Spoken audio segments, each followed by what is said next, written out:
Okay, do you guys have permission? Do I hang on? Do I have permission to record this conversation? Because I want to record Matrix here for just a YouTube video, like to sort of like to get people to know the people I'm talking to on online.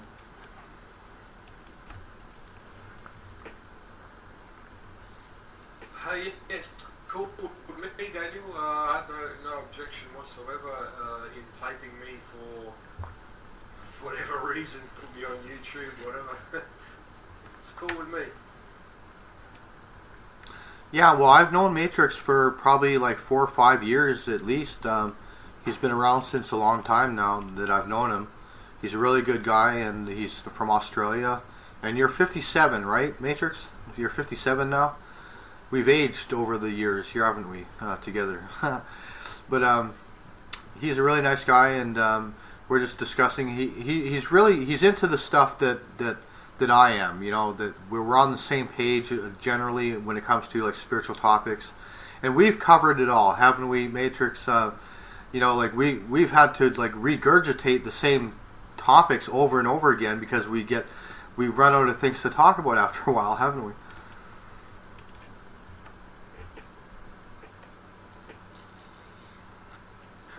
That's for sure. Man, you remember Guops and Terry, I am. Who was that guy that worked on the Hubble that we used to talk to? DeWolfie, that's right, yeah, DeWolfie. We did so many topics from like even lucid dreaming all the way through to reincarnation and everything in between, I think.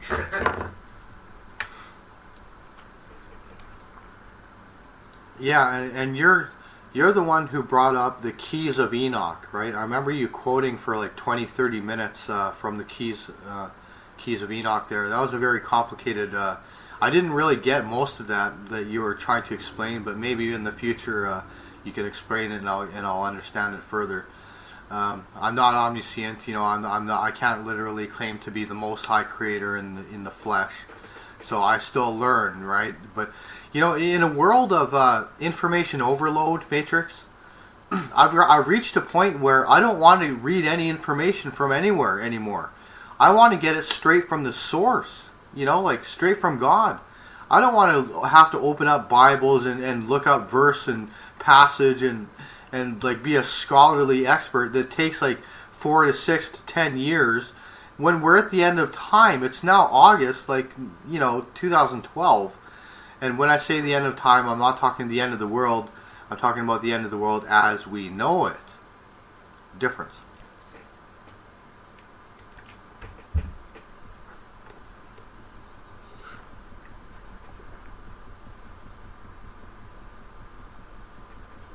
Yeah, I have mentioned the Keys of Enoch a few times, and then I read from the actual book to you. Remember, Dan?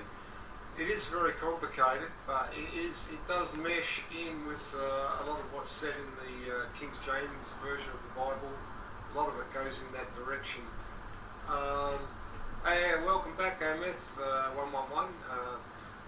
Yeah, so it, it's very, yeah, it gets right into the hierarchy and all that kind of stuff.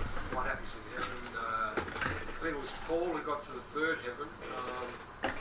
Are you welcome, Ameth? One more.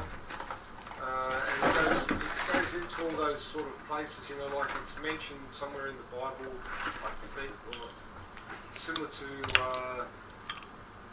like where Jesus said, "In my Father's house there are many mansions." It means, what he means by that is many universes. This is not the only universe. This is a sun universe.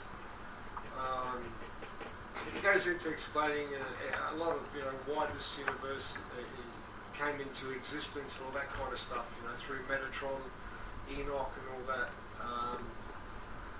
But if you want a short synopsis, I'll try and do it for you one day, Dan.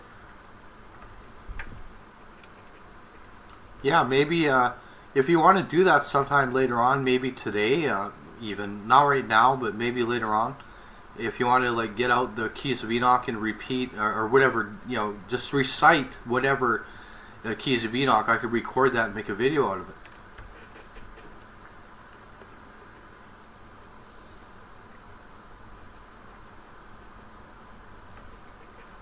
That way, because it's the fact that it's recorded, I could play it over again, right? Without having to bother you to repeat it again. Yeah, that's not the problem then. But the only thing is, like that book's got copyrights, and I don't know about putting it on YouTube. Me reading it, with the copyrights, could I get sued for that?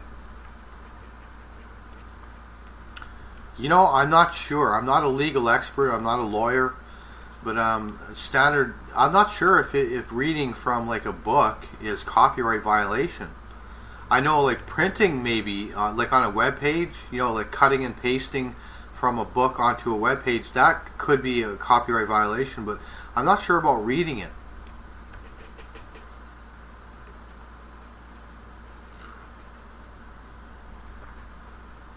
Yeah, I'm not sure either. A lot of them say in any way, shape or form, to be redistributed or whatever. Anyway, yeah, that's interesting, isn't it? What are the laws on the internet? Is most of that stuff common knowledge? Could I Google all that stuff anyway?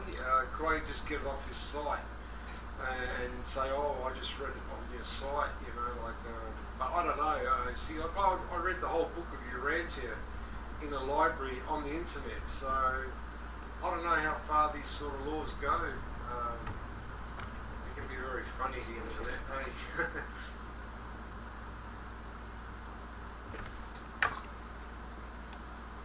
Yeah, it was promised in the book of Daniel 2,500 years ago. It says, "But you, Daniel, go your way to the end, for the words are to remain secret and the book sealed until the time of the end. Many shall run to and fro," and here's the key word here, "knowledge shall increase." And that's the internet. That's basically the internet, like the exponential increase in knowledge. Like it's 2012. The internet is exactly 20 times, 2,000% or whatever, larger than it was just a decade ago, right? Now, if a decade ago no one person could ever get through all the knowledge on the internet, you can imagine what it's like a decade later, right? It's just too much information to get through, What do you do when you have this much information? You get it straight from the source. That's what I try to do.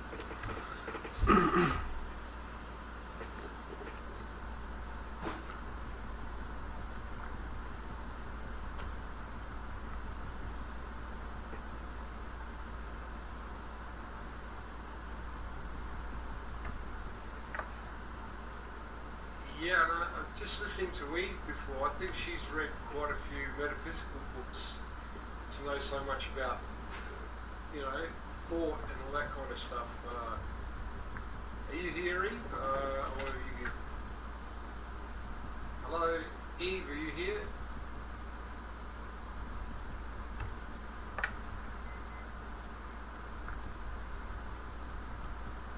She had a fight with her sister. She's probably AFK. She's a busy gal. Probably has family issues there.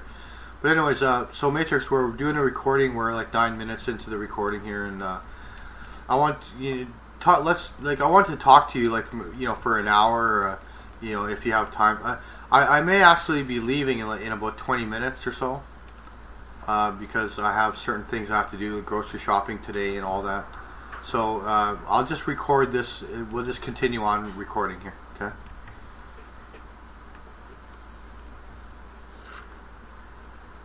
Yeah, for sure. And I mean, we all need to go shopping, hey?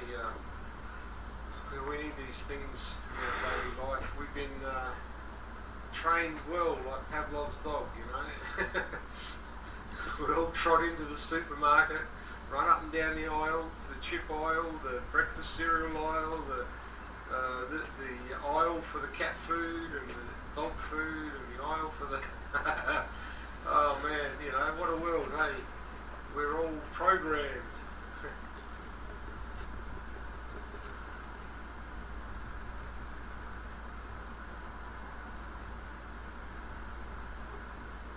it's become a big issue in Australia, Daniel.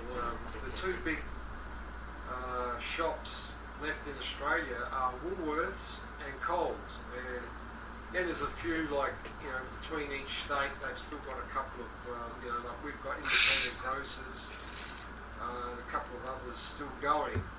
No, only independent grocers, I think.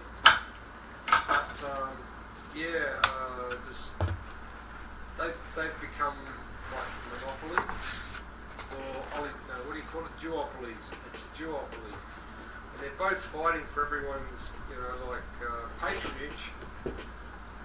And they have like discounts on petrol because they own most of the petrol stations between the two of them. They own nearly all the hotels that have gambling in them, pokie machines.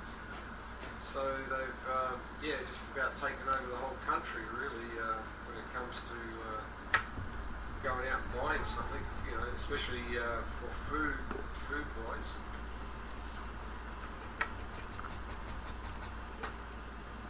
Give me an idea of what prices are like in Australia. Okay, I'll like for a dozen eggs, it's about $1.60 or so at Trader Joe's for a dozen eggs, and at Safeway it's about $2.50 to $3. What do you charge? What can you get a dozen eggs for in Australia, in U.S. dollars? Try to convert it if you can.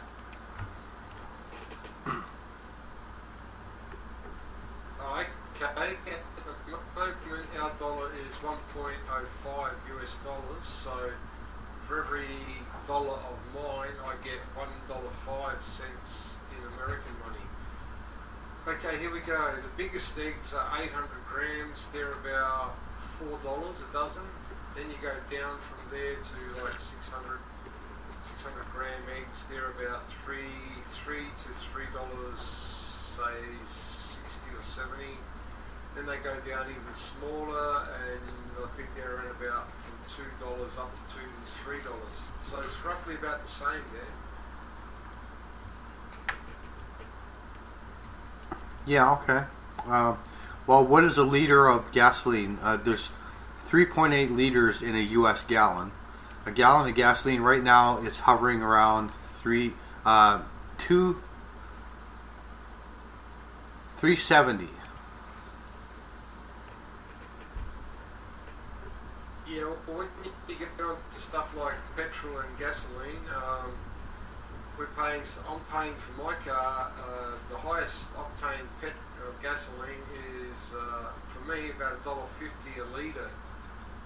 That's the one I need in my car because it's an older car and it needs the extra,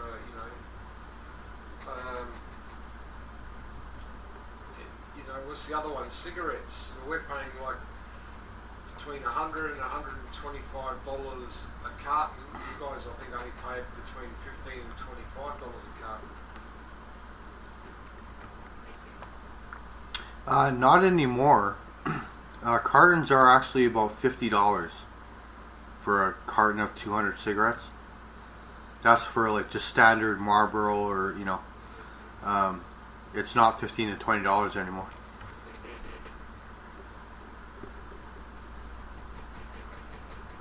Wow, that's one for the books. You're starting to copy over here. I call it tax by stealth. If you want a packet of cigarettes, it's what, 70-80% tax, same as petrol, and electricity. They really, where I am in South Australia, it's one of the dearest places in the world to pay for your electricity, and New South Wales not far behind us.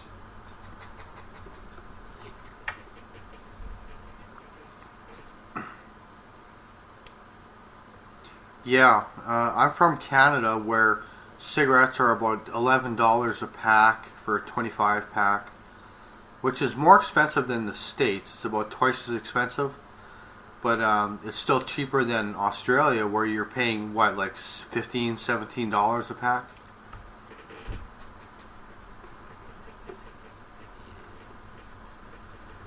Yeah, that's about right, Daniel.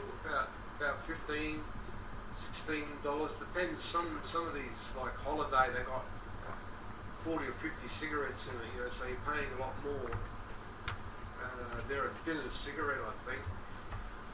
Yeah, all that sort of, it's all taxed by stealth, you know, rather than saying, oh, we're going to put up your wages tax, you know, they put up everything else. Therefore, you running around scratching your head where you're going to get money to pay for the electricity bill, buy your cigarettes and the food and all the rest of it, you know.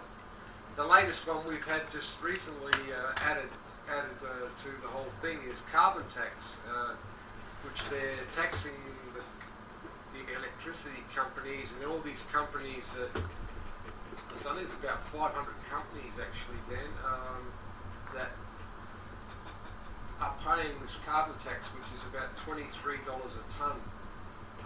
It's the highest carbon tax that I've heard of in the world so far. But they reckon that's how much we need to pay to catch up with everybody else.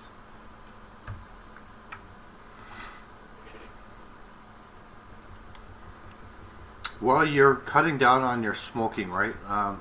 Give me an idea of how much you smoke now as compared to, say, a year ago. Yeah, okay. Now I'm smoking 1 pouch of tobacco a week, you could say. Like I've cut down from 2 pouches a week to just about 1 a week. Well, that's good. You know, it's better than nothing, right? Of course, it would be good if you could just quit smoking altogether, but I understand how difficult it was because I smoked for 25 years and I really enjoyed smoking, right? You know, but there came a time, you know, the way I quit, I had divine assistance, right? It was March 9th, 2011. I quit smoking just out of the blue. One day I just gave it up. And I didn't realize it until 2 weeks afterwards, but that was the beginning of Lent. March 9th was the beginning of Lent for Christians, the time of purification. So I had divine assistance from Jesus there, I think.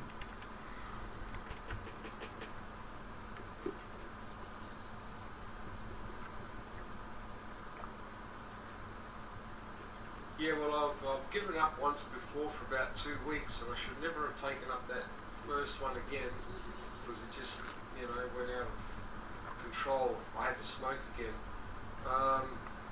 Yeah, like I said before, you know, it would have been hard for me to give up right about now because I lost my mum in March, and you know, other things are going on. So yeah, I might wait for. I'll probably try and give up within the next year or so.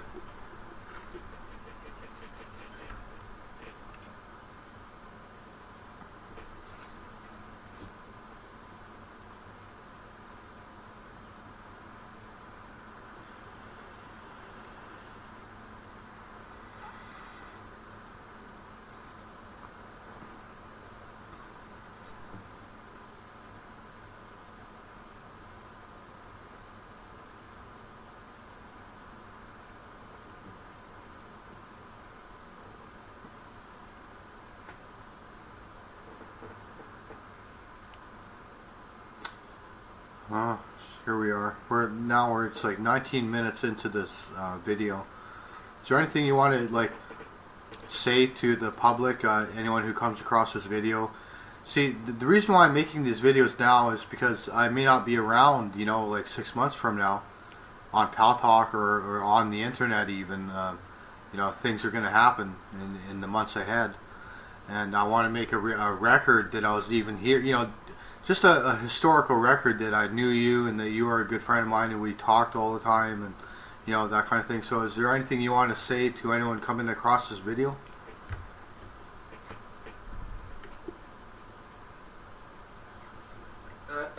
Yeah, probably just that, you know, I've known you for a long time. It's been like 5 years, I think, since you crossed over from Yahoo to come over to Pal Talk, and that we've been pretty good pals for, you know, quite a while. We've had lots of good friends that have come and gone. We've spoken about many issues, and you've always stuck to your word about, you know, being an angel, and that you've always stuck to your guns about, most things, yeah, you've had your ups and downs. We've been here all along through, like your illnesses, going to hospital and all that. I remember, it's so great that you've bounced back so well and you've come through it okay. And I've been through a lot in that same amount of time myself personally. Like I said earlier, I lost my mum in March this year.